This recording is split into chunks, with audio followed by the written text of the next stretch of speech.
वाहगुरु जी का खालसा वाहगुरु जी की फतेह। अज आपां गुरमत वैदिक प्रणाली चैनल ते पोथी परमेश्वर का थान विच दर्ज जप गुरबाणी दी 14वीं पौड़ी दी विचार लेके हाजिर होए हाँ। जो जप गुरबाणी है वो एक श्लोक तो आरंभ हुंदी है ते अंत विच भी एक श्लोक दर्ज मिलता है। उसकी जो 14वीं पौड़ी है वो मन्नै मार्ग ठाक न पाए, मन्नै पथ स्यों प्रगट जाए, मन्नै मगुन चलै पंथ, मन्नै धर्म सेती संबंध, ऐसा नाम निरंजन होई, जे को मन जाने मन कोई। ये जो मन्नै शब्द है आपां डिस्कस किया होया कि ये प्रेजेंट कंटीन्यूअस फॉर्म है, इनू मन्ना ही पढ़ना है। जो आप इसनू मन्ने पढ़ते हाँ तो पहली जो 12 नंबर पौड़ी है उहदे विच पास्ट टेंस वरतिया गया है। सो आपां मात्रा का ख्याल रखना है क्योंकि उस नाल गुरबाणी के अर्थ जो हैं स्पष्ट हुंदे हन। हुण आपां की मनना है, की मनते रहना है, सतगुर के बचन मनते रहना है जो गुरबाणी चों ज्ञान मिलता है। रब की रजाए जो साडे नाल रोज घटदी है कोई घटना, जिवें अजकल करोना चल रहा है उस तरह रब की रजाए ही है, वो भी मननी पेगी। हुक्म वो भी वही है, रब की रजाए हुक्म है। मन्ने नाओ जो गुरबाणी विच मन नूं सेध मिली है, ज्ञान मिलिया है, वो मनना पेगा। ते भाणा मन्ने ये हुक्म दे सेंस चाहुंदा है। सो ये एक ब्रीफ जा आपां रिवाइज किया है कि मनना की चाहिए। हुण आपां मन्नै मार्ग ठाक ना पाए। हुण गुरबाणी विच जो मार्ग शब्द है इहदियां 3 फॉर्म्स मिलदियां हैं क्योंकि ये नाउन है। सो ये बिना औंकड़ तो लिखिया जाता है, औंकड़ दे सने लिखिया जाता है ते सिहारी नाल लिखिया जाता है।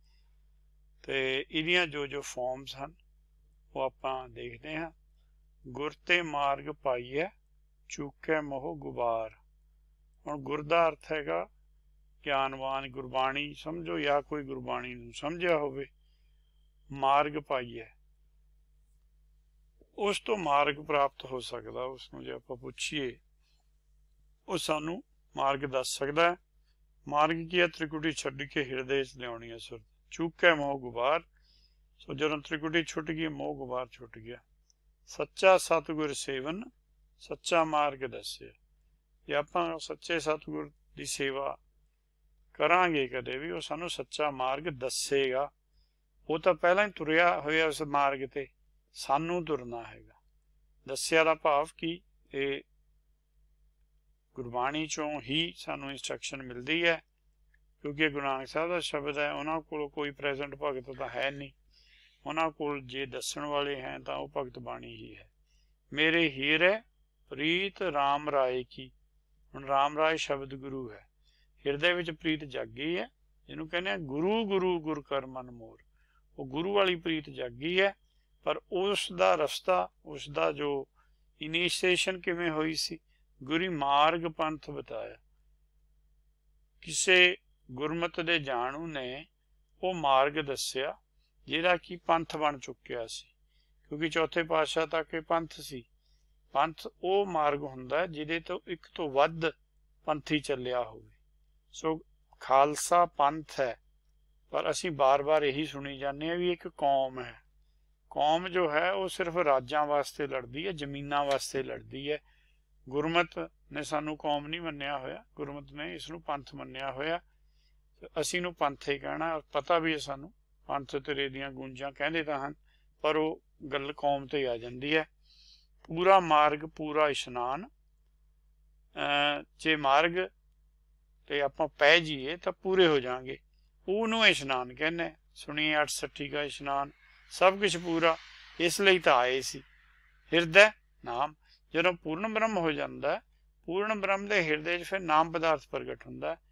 इस तरह के बचन है। चलनी गल मन्ने तो है, मन ने मनना है, वो मार्ग ते चलना है। चलते चलते फिर ਇਹ ਉਹਦੀ ਐਵੋਲੂਸ਼ਨ ਹੈ। ਲਾਸਟ ਉਹਨੂੰ ਨਾਮ ਪਦਾਰਥ ਨਾਲ ਇਹਨੂੰ ਜਨਮ ਪਦਾਰਥ ਦੀ ਪ੍ਰਾਪਤੀ ਹੋ ਜਾਂਦੀ ਹੈ। ਭੂਲਾ ਮਾਰਗ ਪਾਇਓ, ਇਹ ਕਿਸੇ ਹੋਰ ਨੇ ਦੱਸਿਆ। ਗੁਣ ਅਵਗੁਣਾ ਵਿਚਾਰ, ਜੇ ਆਪਾਂ ਕਿਸੇ ਜਿਹੜਾ ਗਿਆਨ ਰੱਖਦਾ ਗੁਰਬਾਣੀ ਦਾ, ਉਹ ਸਾਡੇ ਗੁਣ ਅਵਗੁਣਾਂ ਦੀ ਵਿਚਾਰ ਨਹੀਂ ਕਰਦਾ, ਉਹ ਮਾਰਗ ਦੱਸ ਦਿੰਦਾ, ਤੇ ਉਹ ਮਾਰਗ ਤੇ ਆਪਾਂ ਪੈ ਕੇ ਫਿਰ ਅੱਗੇ ਪਹੁੰਚ ਜੀਦਾ। ਇਹ ਸਿਹਾਰੀ ਨਾਲ ਹੈ। ਮਾਰਗ ਉੱਤੇ ਹਰੀ ਮਾਰਗ ਚਲਤ, ਮਾਰਗ ਤਾਂ ਹਰੀ ਵਾਲਾ ਹੀ ਹੈ, ਹਰੀ ਨੂੰ ਮਿਲਣਾ ਹੈ, ਤ੍ਰਿਕੁਟੀ ਛੱਡ ਕੇ ਹਿਰਦੇ ਚ ਆਉਣਾ। ਹਰੀ ਮਾਰਗ ਚਲਤ, ਜੇ ਚੱਲਾਂਗੇ ਭਰਮ ਸਗਲਾ ਖੋਇਆ, ਸਾਰਿਆਂ ਦਾ ਭਰਮ ਖੋਇਆ ਜਾਊਗਾ। ਭਰਮ ਖੋਣ ਤੋਂ ਬਾਅਦ ਹੀ ਫਿਰ ਸਾਨੂੰ ਨਾਮ ਪਦਾਰਥ ਪ੍ਰਾਪਤ ਹੁੰਦਾ। ਉਦਮ ਕਰਤ ਸੀਤਲ ਮਨ ਭਏ, ਜਿਨ੍ਹਾਂ ਨੇ ਵੀ ਇਹ ਉਦਮ ਕੀਤਾ ਵੀ ਹਰੀ ਕੇ ਮਾਰਗ ਨੂੰ ਪਹਿਚਾਣਿਆ, ਗੁਰਬਾਣੀ ਚੋਂ ਲੱਭਿਆ ਕਿ ਹਰੀ ਕਾ ਮਾਰਗ ਹੈ ਕੀ, ਮਾਰਗ ਹੀ ਚਲਤ ਸਗਲ ਦੁੱਖ ਗਏ, ਉਹਨਾਂ ਸਾਰਿਆਂ ਦੇ ਦੁੱਖ ਚਲੇ ਗਏ। ਕਹਿਣ ਦਾ ਭਾਵ ਚਾਰ ਮਹੱਲਿਆਂ ਦੀ ਵੀ ਗੱਲ ਹੋ ਰਹੀ ਹੈ, ਭਗਤਾਂ ਦੀ ਹੋ ਰਹੀ ਹੈ, ਜਿਹੜੇ ਉਸ ਤੋਂ ਪਹਿਲਾਂ ਧਰੂ ਪ੍ਰਹਲਾਦ ਹੈ, ਉਹ ਸਾਰਿਆਂ ਦੀ ਉਹ ਗੱਲ ਪੰਚਮ ਪਾਤਸ਼ਾਹ ਨੇ ਕਹਿਤੀ ਹੈ। ਤਿਸ ਚਰਨ ਬਖਾਲੀ ਜੋ ਤੇਰੇ ਮਾਰਗ ਚਾਲੇ, ਇਹਦਾ ਮਤਲਬ ਮੈਂ ਤਾਂ ਉੱਥੋਂ ਉਪਦੇਸ਼ ਹੀ ਲੈ ਰਿਹਾ ਵੀ ਉਹ ਮਾਰਗ ਤੇ ਚੱਲੇ ਹੋਏ ਆ, ਸਭ ਤੋਂ ਪਹਿਲਾਂ ਚੱਲ ਕੇ ਉਹ ਪਹੁੰਚ ਗਏ ਆ, ਉਹ ਤਾਂ ਪੰਥ ਦਾ ਹਿੱਸਾ ਬਣ ਚੁੱਕੇ ਨੇ। ਉਹਨਾਂ ਦੇ ਤੋਂ ਉਚਰਨ ਦਾ ਮਤਲਬ ਉਹਨਾਂ ਤੋਂ ਉਪਦੇਸ਼ ਲੈਣਾ। ਪਖਾਲਣਾ ਦਾ ਮਤਲਬ ਵੈਸੇ ਤਾਂ ਧੋਣ ਦੀ ਸੈਂਸ ਚ ਆਉਂਦਾ, ਪਰ ਉਹ ਇੱਥੇ ਕਿਹੜੇ ਕੋਈ ਪਾਣੀ ਦੀ ਗੱਲ ਹੈ, ਜਿਵੇਂ ਸੰਤ ਧੁਆ ਕੇ ਪੈਰਾਂ ਦੀ ਚਰਨ ਪੌਹਲ ਕੋਈ ਕਹਿੰਦੇ ਦਿੰਦੇ ਸੀ, ਉਹ ਗੱਲ ਨਹੀਂ ਹੈ। ਉਹ ਗੁਣੇ ਧਾਰਨੇ, ਉਹਨਾਂ ਨੂੰ ਹੀ ਮਨ ਦੇ ਵਿੱਚ ਧਾਰ ਕੇ ਉੱਥੋਂ ਮਨ ਨੂੰ ਦਾ ਇਸ਼ਨਾਨ ਕਰਾਉਣਾ। ਸੱਚੇ ਮਾਰਗ ਹੀ ਚੱਲਦੇ ਆ। ਹੁਣ ਇਹ ਸੱਚਾ ਮਾਰਗ ਕਿਤੇ ਦਿਖਦਾ ਤਾਂ ਹੈ ਨਹੀਂ ਆਪਾਂ ਨੂੰ। ਉਸਤਤੀ ਕਰੇ ਜਹਾਨ, ਜਹਾਨ ਵਿੱਚ ਉਸਤਤੀ ਹੁੰਦੀ ਹੈ। ਫਿਰ ਭਗਤਾਂ ਦੀ ਆਪਾਂ ਉਸਤਤੀ ਕਰ ਰਹੇ ਹਾਂ, ਕਿਉਂਕਿ ਸੱਚੇ ਮਾਰਗ ਤੇ ਚੱਲੇ ਆ ਸਾਰੇ ਆਪਾਂ ਤੋਂ ਪਹਿਲਾਂ। ਆਪਾਂ ਨੂੰ ਵੀ ਉਹਨਾਂ ਨੇ ਸੱਚਾ ਮਾਰਗ ਦੱਸਿਆ, ਹੁਣ ਆਪਾਂ ਉਸ ਸੱਚੇ ਮਾਰਗ ਨੂੰ ਸਮਝਣਾ ਹੈ। ਇਸ ਤਰ੍ਹਾਂ ਹੀ ਅੱਖਰ ਹੈ ਠਾਕ। ਠਾਕ ਇੱਕ ਨੈਗੇਟਿਵ ਵਰਡ ਹੈ। ਠਾਕ ਦੇ ਨਾਲ ਠਾਕ ਨਾ ਲਾ ਕੇ ਉਹਨੂੰ ਪੋਜ਼ਿਟਿਵ ਬਣਾ ਲਿਆ ਜਾਂਦਾ ਹੈ, ਤੇ ਠਾਕ ਸਿਆਰੀ ਨਾਲ ਵੀ ਲਿਖਿਆ ਮਿਲਦਾ। ਠਾਕ ਦਾ ਮਤਲਬ ਰੁਕਾਵਟ ਹੁੰਦਾ। ਸੋ ਅੱਗੇ ਆਪਾਂ ਦੇਖਦੇ ਹਾਂ ਵੀ ਠਾਕ ਬਾਰੇ ਸਾਨੂੰ ਕੀ ਕੀ ਸਮਝਾਇਆ।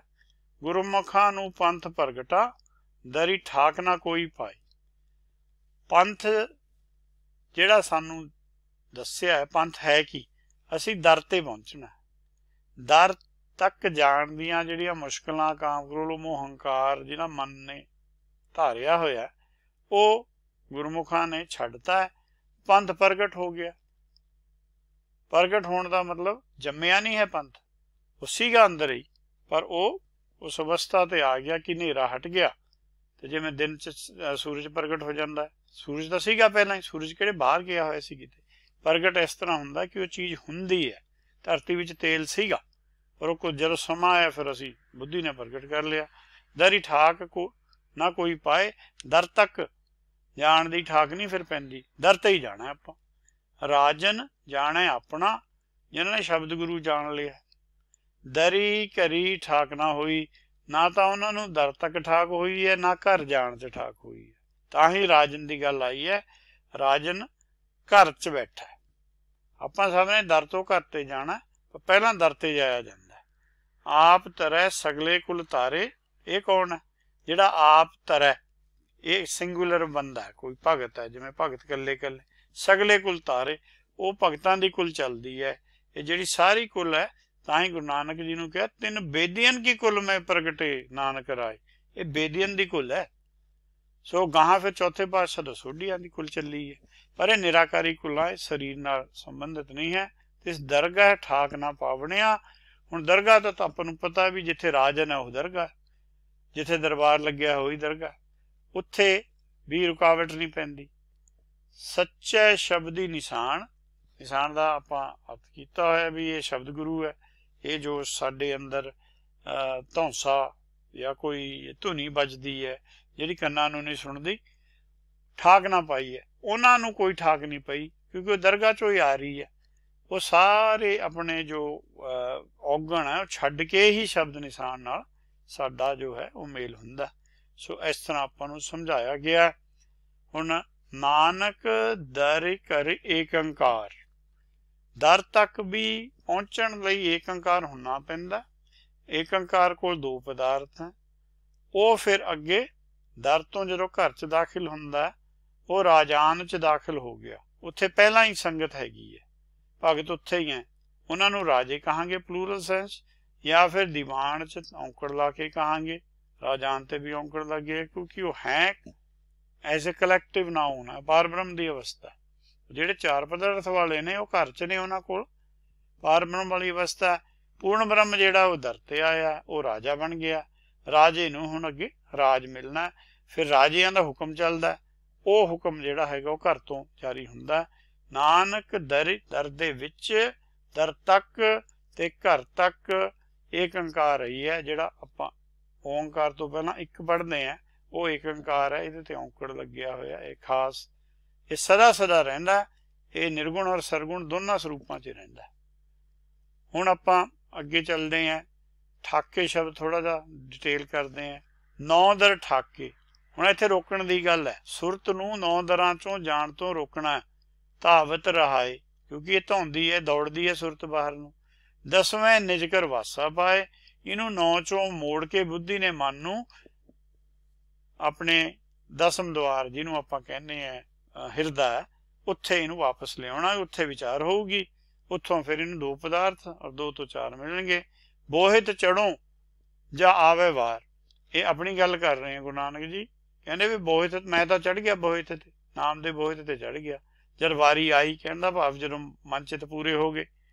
ਠਾਕੇ ਬੋਹਿਤ, ਪਰ ਕਹਿੰਦੇ ਜਿਹੜੇ ਠਾਕ ਰਹਿ ਗਏ, ਚਾਹੇ ਉਹਨਾਂ ਦੇ ਪਰਿਵਾਰ ਦੇ ਮੈਂਬਰ ਸਮਝੋ, ਦਰਗਾਹ ਮਾਰ, ਉਹਨਾਂ ਨੂੰ ਦਰਗਾਹ 'ਚ ਮਾਰ ਪੈਂਦੀ ਹੈ। ਇਹ ਗੁਰੂ ਨਾਨਕ ਜੀ ਨੇ ਸਾਨੂੰ ਸਮਝਾਇਆ ਵੀ ਉੱਥੇ ਦਰਗਾਹ 'ਚ ਗਿਆ ਨੂੰ ਕਿਸੇ ਨੇ ਸਾਡੀ ਇੱਜ਼ਤ ਨਹੀਂ ਕਰਨੀ। ਫਿਰ ਸੱਚ ਸਲਾਹੀ ਧੰਨ ਗੁਰਦੁਆਰ, ਜੇ ਦਰਗਾਹ ਪਹੁੰਚਣਾ ਕਿੱਥੋਂ ਸ਼ੁਰੂ ਕਰਨਾ, ਸੱਚ ਦੀ ਸਲਾਹਣਾ ਕਰਨੀ ਹੈ, ਧੰਨ ਗੁਰਦੁਆਰ 'ਚ ਕਰਨੀ ਹੈ। ਉਹ ਜਿਵੇਂ ਆਪਾਂ ਬਾਹਰ ਗੁਰਦੁਆਰਿਆਂ 'ਚ ਮੱਥੇ ਟੇਕਦੇ ਹਾਂ, ਇਹ ਗੱਲ ਤੋਂ ਮਨਾ ਕਰਿਆ ਹੋਇਆ, ਇਹ ਧੰਨ ਗੁਰਦੁਆਰ ਸਾਡੇ ਅੰਦਰ ਹੈ, ਉੱਥੇ ਜਾ ਕੇ ਸੱਚ ਦੀ ਸਲਾਹਣਾ ਕਰਨੀ ਹੈ। ਬਾਹਰ ਵਾਲਿਆਂ ਨੇ ਤਾਂ ਦੱਸਣਾ ਹੀ ਹੁੰਦਾ ਵੀ ਭਾਈ ਹਿਰਦੇ 'ਚ ਬਹਿ ਕੇ ਆਪਣਾ ਕੰਮ ਜੋ ਹੈਗਾ ਗੁਰਮਤਿ ਦਾ ਉਪਦੇਸ਼ ਹਿਰਦੇ 'ਚ ਮੰਨੋ। ਨਾਨਕ ਦਰ ਕਰੇ ਏਕ ਓਂਕਾਰ, ਉਹ ਆਪਾਂ ਕਰਿਆ, ਉਹੀ ਫਿਰ ਦਰ ਘਰ ਤੇ ਪਹੁੰਚਦੇ ਆ, ਪਹਿਲਾਂ ਦਰ ਤੇ ਪਹੁੰਚਦੇ ਆ, ਫਿਰ ਘਰ ਵਿੱਚ ਦਾਖਲ ਹੋ ਜਾਂਦੇ ਆ। ਏਕ ਓਂਕਾਰ ਦੀ ਉਹਨਾਂ ਦੀ ਅਵਸਥਾ ਹੈ, ਉਹ ਏਕ ਓਂਕਾਰ ਤੋਂ ਓਂਕਾਰ ਹੋ ਜਾਂਦੇ ਨੇ। ਆਸਾ ਮਨਸਾ ਮੋਹਣੀ ਗੁਰ ਠਾਕੀ ਸੱਚ ਬੋਲ, ਜਿਹੜੀ ਮਨ ਨੂੰ ਆਸਾ ਮਨਸਾ ਸੀ, ਜਿਹੜੀ ਮਾਇਆ ਮੋਹਣੀ ਲੱਗਦੀ ਸੀ, ਉਹ ਗਿਆਨ ਨਾਲ ਰੋਕੀ ਹੈ। ਅਸੀਂ ਕਹਿੰਦੇ ਸੁਰਤ ਜਿਹੜੀ ਹੈਗੀ ਹੈ ਬਾਹਰ ਜਾਂਦੀ ਹੈ, ਉਹਨੂੰ ਮਨ ਕਹਿੰਦੇ ਆ। ਉਹ ਜਿਹੜੀ ਬੁੱਧੀ ਹੈ ਉਹਨੇ ਉਹ ਬਾਹਰ ਜਾਣ ਵਾਲਾ ਜੋ ਸਿਸਟਮ ਹੈ ਮਨ ਦਾ, ਉਹਦੇ ਤੇ ਰੋਕ ਲਾਤੀ ਹੈ, ਤਾਂ ਸੱਚ ਬੋਲਿਆ ਜਾਂਦਾ, ਤਾਂ 4 ਪਦਾਰਥ ਮਿਲਦੇ ਆ। ਜੇ ਆਪਾਂ ਕਹੀਏ ਵੀ ਕੋਈ ਅੱਖਰ ਰੱਟ ਕੇ ਮਿਲ ਜਾਂਦੇ ਆ, ਇਸ ਤਰ੍ਹਾਂ ਨਹੀਂ ਮਿਲਦੇ, ਇਹ ਬੜੀ ਔਖੀ ਖੇਡ ਹੈ, ਉਹਨੂੰ ਹਮੇਸ਼ਾ ਰੋਕਣਾ ਪੈਂਦਾ, ਹਿਰਦੇ 'ਚ ਰੱਖਣਾ ਪੈਂਦਾ। ਮੂਲ ਦੁਆਰੇ ਬੰਨ੍ਹਿਆ ਬੰਦ ਕਹਿੰਦੇ ਕਬੀਰ ਜੀ, ਵੀ ਮੂਲ ਦੁਆਰਾ ਗਲ ਹੈ, ਗਲ ਤੋਂ ਉੱਪਰ ਜਦੋਂ ਸੁਰਤ ਆਉਂਦੀ ਹੈ ਤਾਂ ਜਾਂਦੀ ਹੈ 7 ਹੋਲਸ 'ਚ, ਉੱਥੋਂ ਫਿਰ ਬਾਹਰ ਜਾ ਕੇ ਮੁੜਦੀ ਨਹੀਂ ਹੈ, ਉੱਥੋਂ ਹੀ ਇਹ ਚੋਰੀ ਕਰਦਾ, ਉਹ ਚੋਰੀ ਰੋਕਣੀ ਹੈ ਇਹਦੀ। ਉਸ ਤੋਂ ਬਾਅਦ ਫਿਰ ਬਾਣੀ ਆਉਂਦੀ ਹੈ, ਇਹ ਸੱਚ ਬੋਲ ਜਿਹੜੇ ਹੈ, ਇਹ ਗੁਰਬਾਣੀ ਜਿਹੜੀ ਤੁਰਕੀ ਬਾਣੀ ਹੈ ਉਹ ਹੈ, ਉਹਨੂੰ ਦਾ ਲਿਖਤ ਆਪਾਂ ਜੋ ਪੜ੍ਹ ਰਹੇ ਹਾਂ, ਇਹ ਆਪਾਂ ਨੂੰ ਗੁਰ ਕਾ ਸ਼ਬਦ ਇਹ ਉਪਦੇਸ਼ ਦੇ ਰਿਹਾ। ਹੁਣ ਮਨ ਤਨ ਖੋਜੋ ਤਾਂ ਨੌ ਪਾਏ, ਧਾਵਤ ਰਾਖੇ ਠਾਕ ਰਹਾਏ।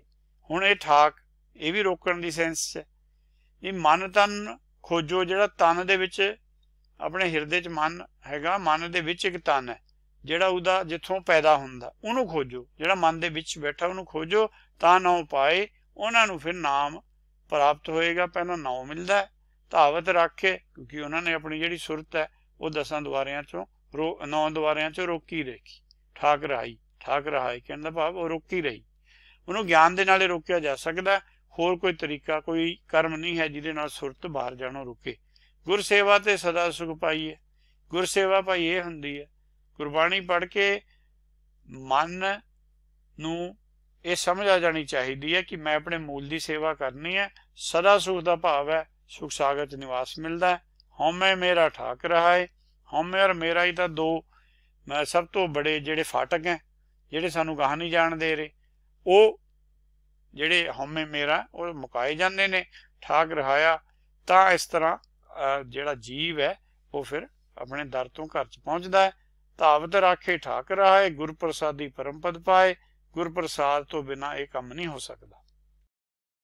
ਸੋ ਗੁਰਪ੍ਰਸਾਦ ਜੀ ਜੋ ਆਪਾਂ ਨੂੰ ਮੂਲ ਮੰਤਰ ਵਿੱਚ ਕੀਮਤ ਦਰਸਾਈ ਹੈ ਉਹ ਆਪਾਂ ਇੱਥੇ ਵੀ ਦੇਖ ਸਕਦੇ ਹਾਂ ਕਿ ਜਦੋਂ ਤੱਕ ਮਨ ਧਾਵਨ ਤੋਂ ਨਹੀਂ ਰੁਕਦਾ ਮਾਇਆ ਵਿੱਚ ਉਦੋਂ ਤੱਕ ਅਗਲਾ ਇਹਨੂੰ ਪਦਾਰਥ ਪ੍ਰਾਪਤ ਨਹੀਂ ਹੋ ਸਕਦਾ। ਗੁਰਪ੍ਰਸਾਦ ਜੋ ਹੈ ਇੱਥੋਂ ਸ਼ੁਰੂਆਤ ਹੋਣੀ ਹੈ। ਇਹ ਮਨ ਨੂੰ ਧੌਣ ਤੋਂ ਰੋਕਦਾ ਹੈ, ਮਨ ਅਗਿਆਨਤਾ ਵਿੱਚ ਬਾਹਰ ਜਾਂਦਾ। ਜੇ ਮਨ ਨੂੰ ਗਿਆਨ ਕਰਾ ਲਿੱਤਾ ਜਾਵੇ ਤਾਂ ਠਾਕ ਰਹਾ, ਕਹਿਣ ਦਾ ਭਾਵ ਹੈ ਠਹਿਰ ਜਾਂਦਾ ਹੈ। ਠਹਿਰਿਆ ਹੋਇਆ ਮਨ ਜਿਹੜਾ ਉਹ ਫਿਰ ਅੱਗੇ ਆਪਣੇ ਮੂਲ ਵਿੱਚ ਸਮਾ ਜਾਂਦਾ। ਜਿਹੜਾ ਮੂਲ ਸਮਾ ਜਾਂਦਾ ਉਹਦੇ ਕੋਲ ਦੋ ਪਦਾਰਥ ਪ੍ਰਾਪਤ ਹੋ ਜਾਂਦੇ ਆ ਤੇ ਉਸ ਤੋਂ ਅੱਗੇ ਫਿਰ ਪਰਮ ਪਦ ਜੋ ਹੈ ਉਹ 4 ਪਦਾਰਥ ਹਨ।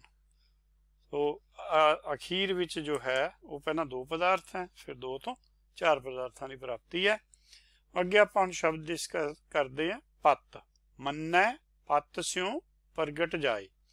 ਹੁਣ ਪਤ ਅਰਥ ਮੈਂ ਪੜ੍ਹ ਦਿੰਦਾ ਜੋ ਇਹ ਪ੍ਰੋਫੈਸਰ ਸਾਹਿਬ ਸਿੰਘ ਦੀ ਖੋਜ ਹੈ। ਪੰਜਾਬੀ ਵਿੱਚ ਭਾਵੇਂ ਇਹ ਇੱਕੋ ਸ਼ਬਦ ਹੀ ਪ੍ਰਤੀਤ ਹੁੰਦਾ ਹੋਵੇ ਪਰ ਇਹ ਵੱਖੋ ਵੱਖਰੇ ਤਰੇਵੇਂ ਹੀ ਸੰਸਕ੍ਰਿਤ ਵਿੱਚੋਂ ਆਏ ਹਨ। ਉਹ ਸੰਸਕ੍ਰਿਤ ਪੜ੍ਹੇ ਹੋਏ ਹੈ, ਉਹਨਾਂ ਨੂੰ ਇਹ ਲੱਗੀ ਜਾਂਦਾ ਕਿ ਇਹ ਭਾਸ਼ਾ ਸੰਸਕ੍ਰਿਤ ਹੈ। ਸੰਸਕ੍ਰਿਤ ਦੇ ਗ੍ਰੰਥਾਂ ਨੂੰ ਕਬੀਰ ਜੀ ਨੇ ਨਹੀਂ ਮੰਨਿਆ। ਭਾਸ਼ਾ ਇਹ ਮੂਲ ਰੂਪ ਸੰਸਕ੍ਰਿਤ ਤੋਂ ਵੀ ਪਹਿਲਾਂ ਦੀ ਹੈ।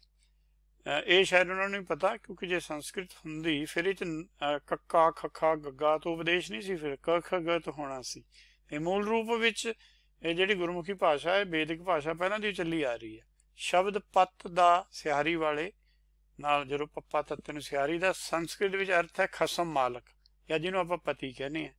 ਪੰਜਾਬੀ ਵਿੱਚ ਇਸ ਦਾ ਇੱਕ ਹੋਰ ਅਰਥ ਵੀ ਵਰਤਿਆ ਜਾਂਦਾ ਹੈ, ਇੱਜ਼ਤ ਅਬਰੋਈ। ਆਪਾਂ ਇਹ ਵੀ ਪੜ੍ਹਦੇ ਪੱਤ ਬੇਪੱਤ।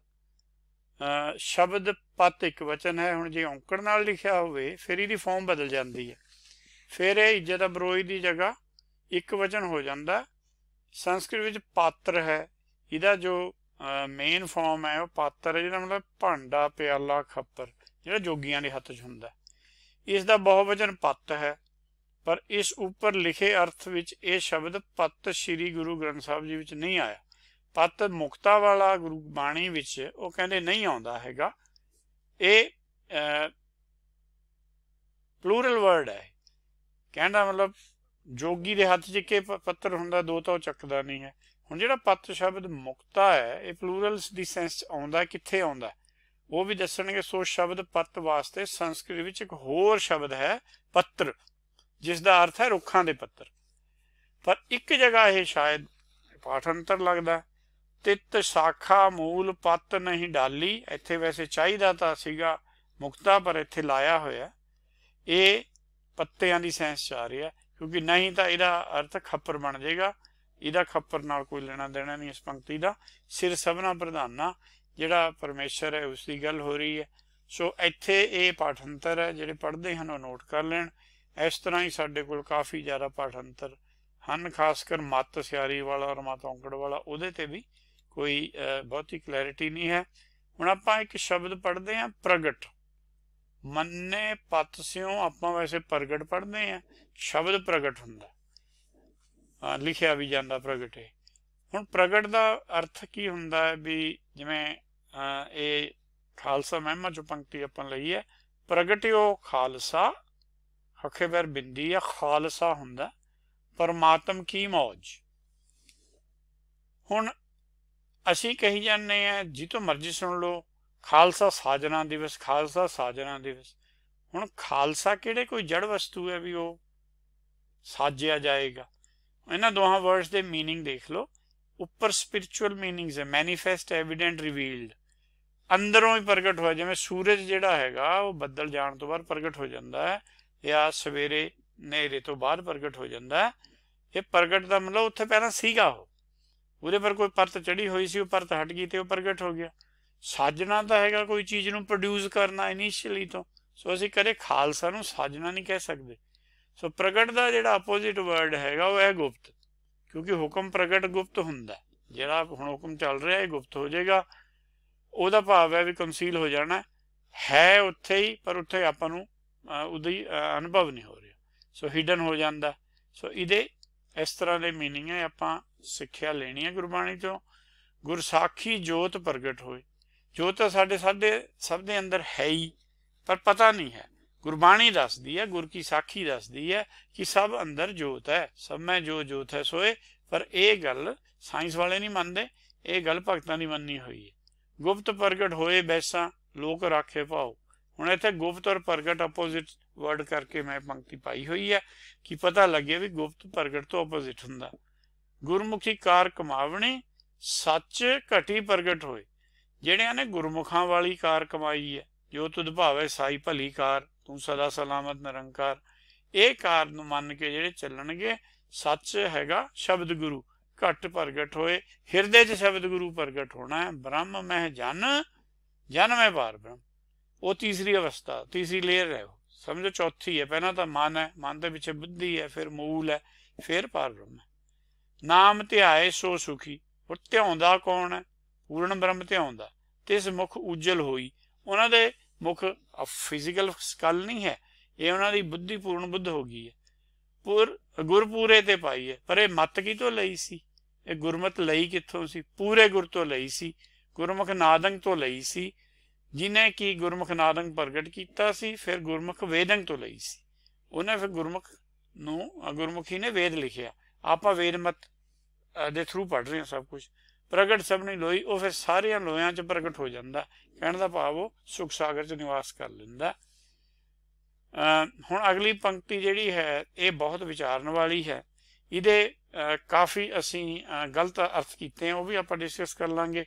इहदा जो असली भाव बनता है, मन्नै मगुन चलै पंथ। इनू इस तरह पढ़ना पएगा। कोई नहीं पढ़ता, मैं जानदा। जे किसी नूं दसो बड़ा हैरान हो जाता। आपां इनू दसांगे, डिस्कस करांगे कि ये इस तरह क्यों होनी चाहिए है। ये गल प्रोफैसर साहब सिंह जी ने लिखी हुई है टीके विच, कोई पढ़ सकता। मग ते पंथ बारे शब्द मग ते पंथ के अंत विच औंकड़ क्यों है? उन्होंने सवाल पूछया पर आंसर नहीं दिता। बाद आपां वो आंसर लभ लांगे अज।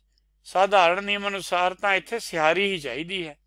कहने का भाव जे असीं इनू मन्नै मग ना चलै पंथ पढ़ना है, आ फॉर्म है फिर उसकी। मग ते सियारी चाहिए, पंथ ते सियारी चाहिए, पर इस तरह नहीं है। जे लिखिया है आपां उहनूं सही मन्नांगे और उसनूं आपां कोशिश करते हैं। जो प्रोफैसर साहब जी ने अर्थ किए, आ देखो उन्होंने की किया। उस मनुख का धर्म नाल सीधा जोड़ बन जाता है। वो फिर दुनिया के वक्खो वखरे मजमा के दसे रस्तियां ते नहीं तुरदा। भाव उसके अंदर ये विखेपता नहीं रहिंदी।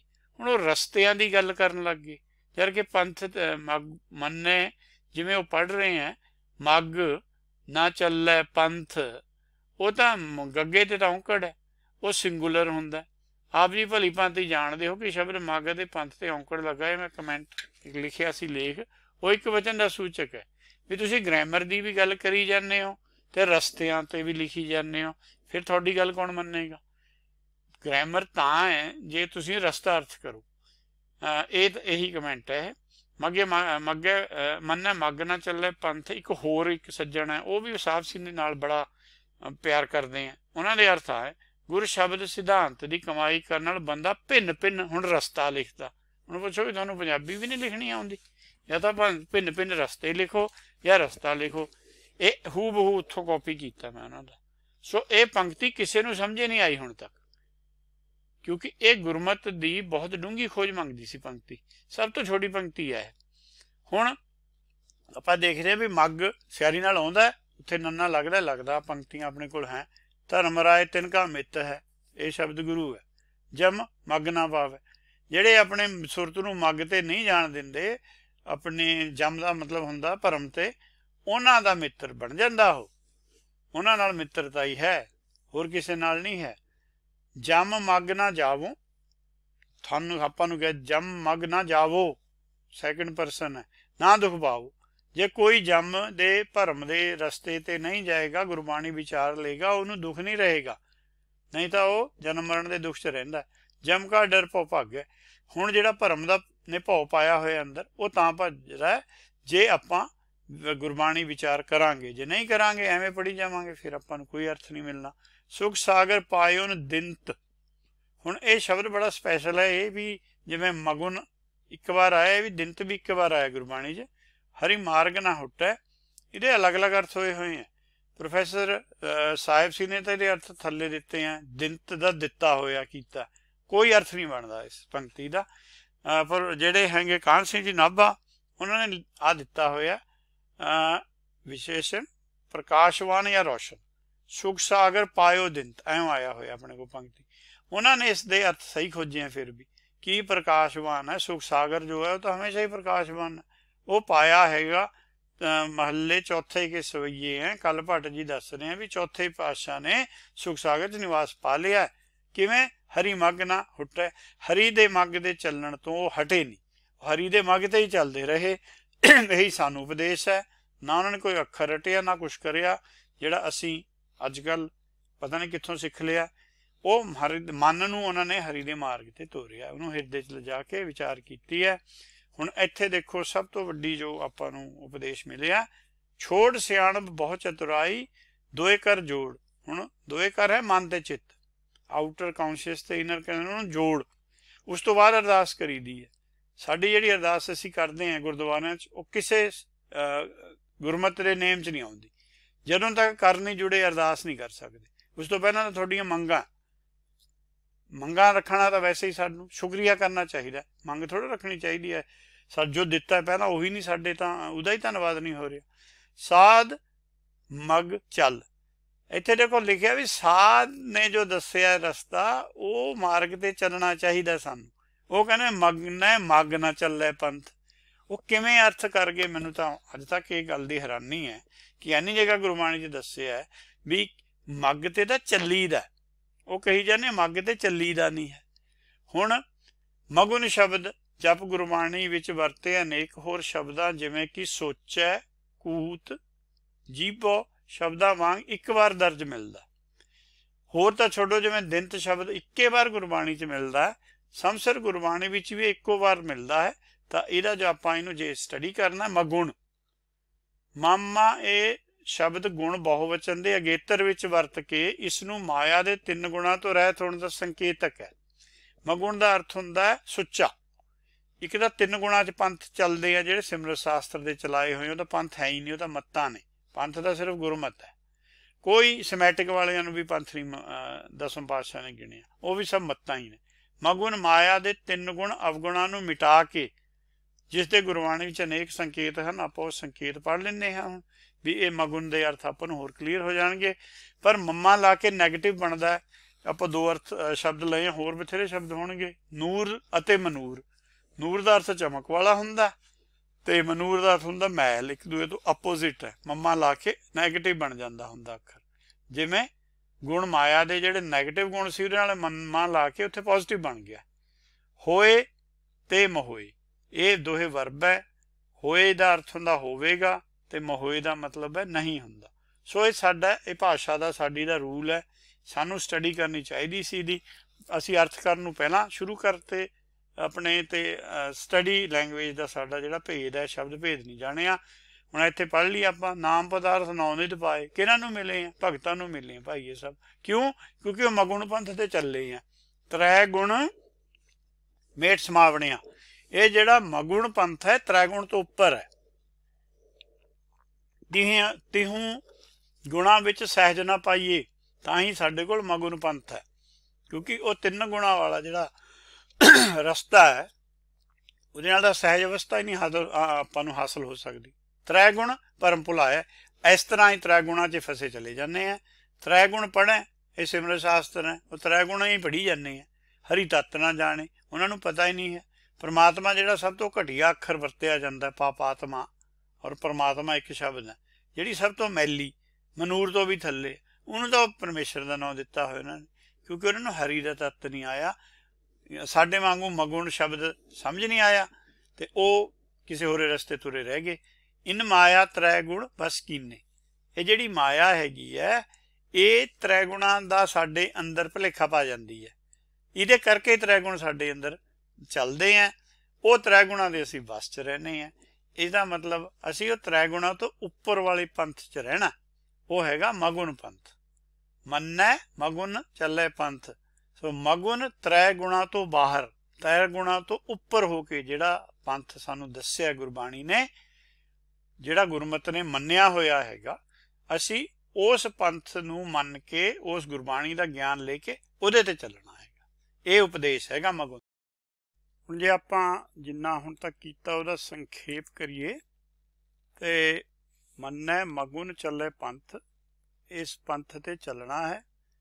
और इस पंथ ते बहुते नहीं चलते, आपां डायग्राम बनाउण दी कोशिश कीती है। इहदे ते कोई विरला ही चलदा है, क्योंकि टीकाकारी या उस तो पहला जो भी निर्मलिया ने साडे नाल कीता है वो सानू मगन पंथ का रस्ता छेती नहीं लभ सकता। ये बारे कबीर साहब ने भी एक आपां नूं इशारा दिता है। उन्हां दा श्लोक हैगा 164।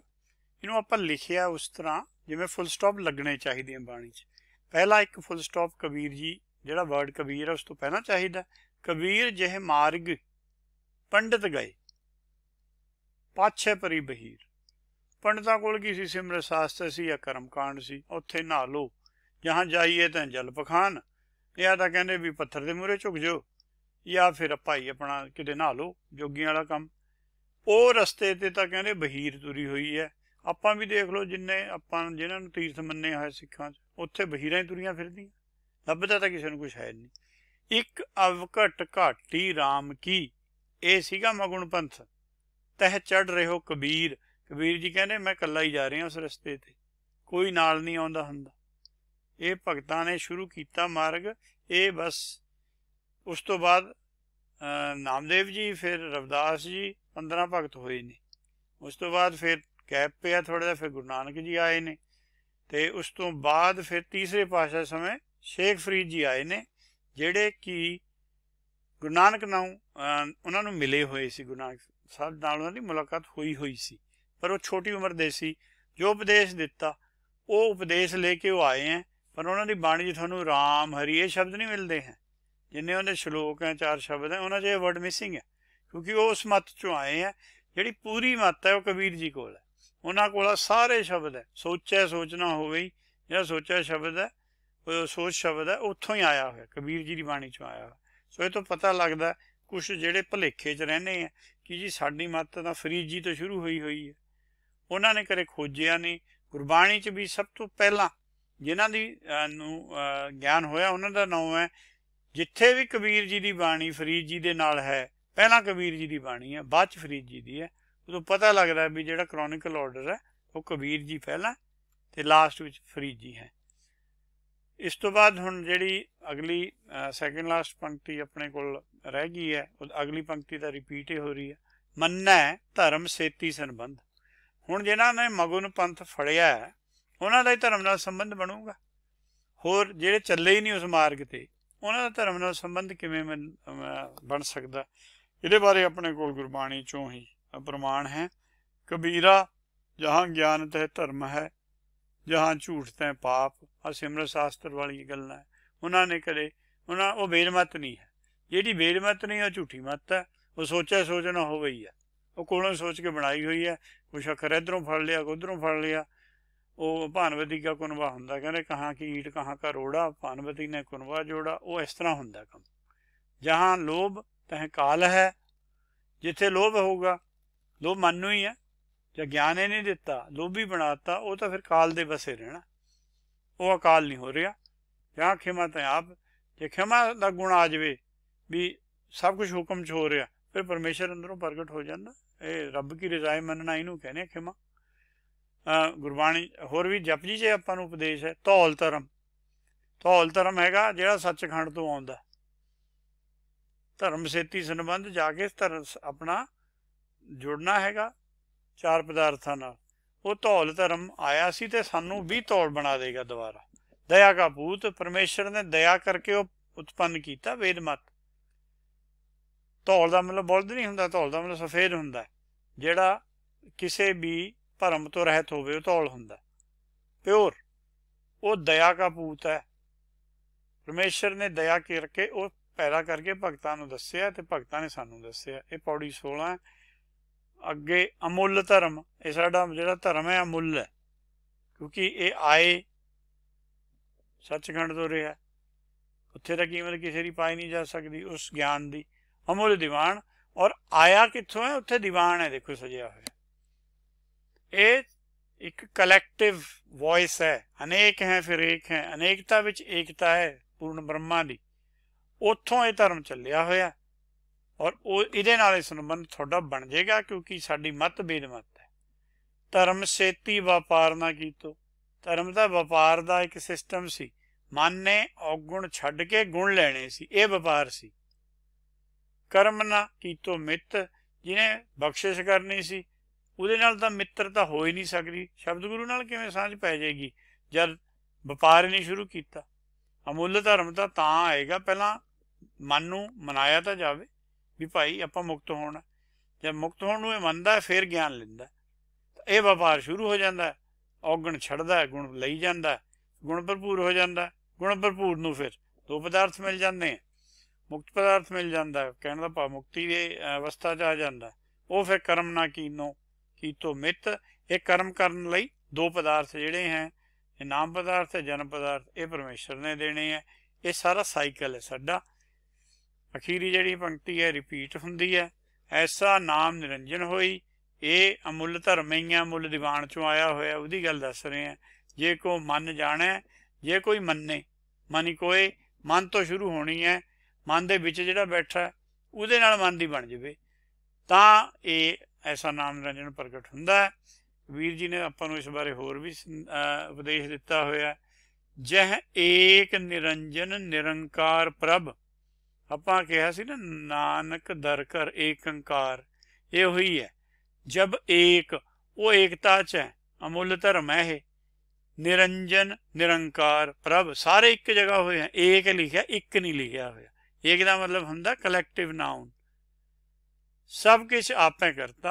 ਉਹੀ फिर करता हैगा, वड्डा करता जिहड़ा है, जिहड़ा परमेश्वर है, ਉਹਦੀ ਉਹਨਾਂ ने दसी है भी जिहड़ा नाम निरंजन हैगा साडे कोल, ऐसा नाम निरंजन होई किहा जा हुंदा आ दसिया। जब एक निरंजन निरंकार प्रभ, ਉਹਦੇ ਕੋਲ ਇਹ निरंजन नाम हुंदा, क्योंकि आप निरंकार हो गया। दर ते जाके एक अंकार होया, एक अंकार नूं नाम मिलदा निरंजन। फिर वो ओंकार की अवस्था या फिर हुक्म करन लायक हो जाता है। सब कुछ आपे करता, ਉਹੀ फिर करता हैगा। सो इस तरह का उपदेश आपां नूं गुरबाणी विच मिलिया। आपां इस गल ते फिर स्ट्रेस देनी है कि मन्नै मगुन चलै पंथ। इस पंक्ति का सही अर्थ दर्शाउंदा है। जे आपां इहनूं ऐ पढ़ांगे, जे पढ़ांगे मन्नै मग ना चलै पंथ, ये गुरमत तो उल्ट हो जाता।